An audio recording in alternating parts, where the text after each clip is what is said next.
Analysis of Dream Deferred. A Different Dream Deferred. It's a story somewhere between medicine, biology, sci-fi, and kind of a gothic romance sci-fi story.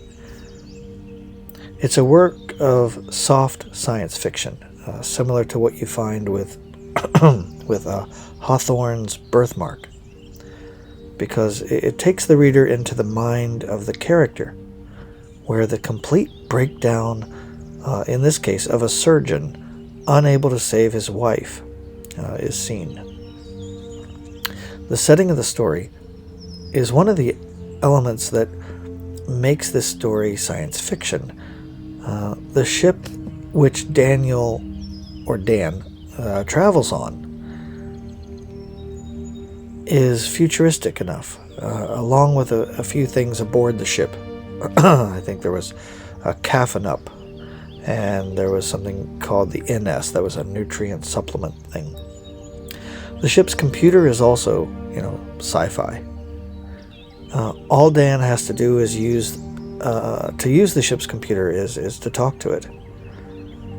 There are aliens, the Allegnans, and there's a hint of some sort of central control. Perhaps this is several home planets united into some sort of federation, for example. Anyway,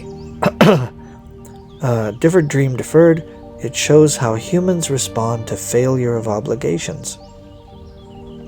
Dan Michaels, he had an obligation to honor and cherish his wife, for example, to keep her from harm. So Dr. Dan Michaels, he also, as a doctor, he had a duty to his wife as a patient, to heal the patient and to make the patient well if he can. So he feels that he has let her down, I guess. That's a little light to say it that way, but simply put, I guess he cannot bear this world without her, and so he creates a world in which he can save her. His coma is brought on by his own mind's inability to accept failure. Comas are not totally understood by us, even today. And when I wrote this back in 1994, for example.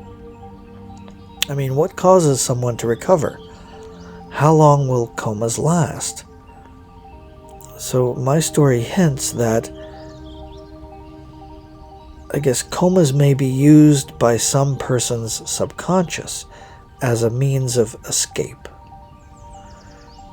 So A Different Dream Deferred also seems to say that there's a basic human desire to be happy, and that they will sometimes do, willingly or not, things to reach that end.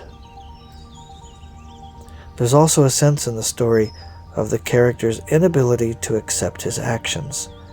You see, Dan cannot cope with the idea that he could not have prevented his wife's death.